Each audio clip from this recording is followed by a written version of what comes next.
Hi, I'm Abby, and I'm going to be reading A Tale of Three Brothers from Harry Potter and the Deathly Hallows. There were once three brothers who were traveling along a lonely, winding road at twilight.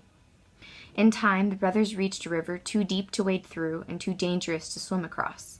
However, these brothers were learned in the magical arts, so they simply waved their wands and made a bridge appear across the treacherous water. They were halfway across it when they found their path blocked by a hooded figure, and Death spoke to them. He was angry and felt cheated out of three new victims, as travelers usually drowned in the river. But Death was cunning. He pretended to congratulate the three brothers upon their magic and said that each had earned a prize for being clever enough to evade him.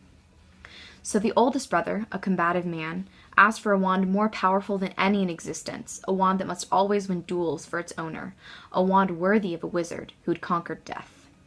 So Death crossed to an elder tree on the banks of the river and fashioned a wand from a branch that hung there and gave it to the oldest brother. Then the second brother, an arrogant man, decided that he wanted to humiliate Death even further and asked for the power to recall others from death. So Death picked up a stone from the riverbank and gave it to the second brother, telling him the stone would have the power to bring back the dead. And then Death asked the third and youngest brother what he would like. The youngest brother was the humblest and also the wisest of the brothers, and he did not trust Death.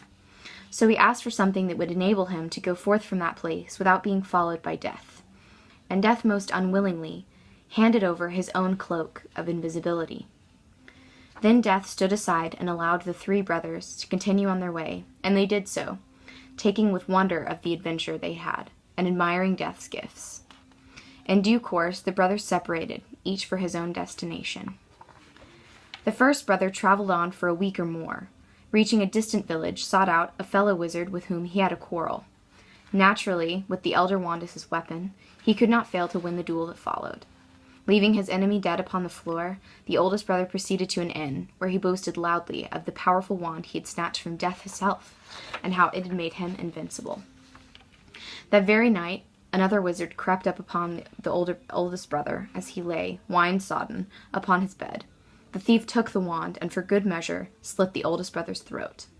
And so Death took the first brother for his own. Meanwhile, the second brother journeyed to his own home, where he lived alone. He here took out the stone that had the power to recall the dead, and turned it thrice in his hand. To his amazement and his delight, the figure of the girl he had hoped to marry before her untimely death appeared at once before him. Yet she was sad and cold, separated from him by a veil. Though she had returned to the mortal world, she did not truly belong there, and suffered for it. Finally, the second brother, driven mad with hopeless longing, killed himself so as to truly join her. And so Death took the second brother for his own. But though Death searched for the third brother for many years, he was never able to find him. It was only when he had attained a great age that the youngest brother finally took off the cloak of invisibility and gave it to his son. And then he greeted Death as an old friend, and went with him gladly, equals, and departed from this life.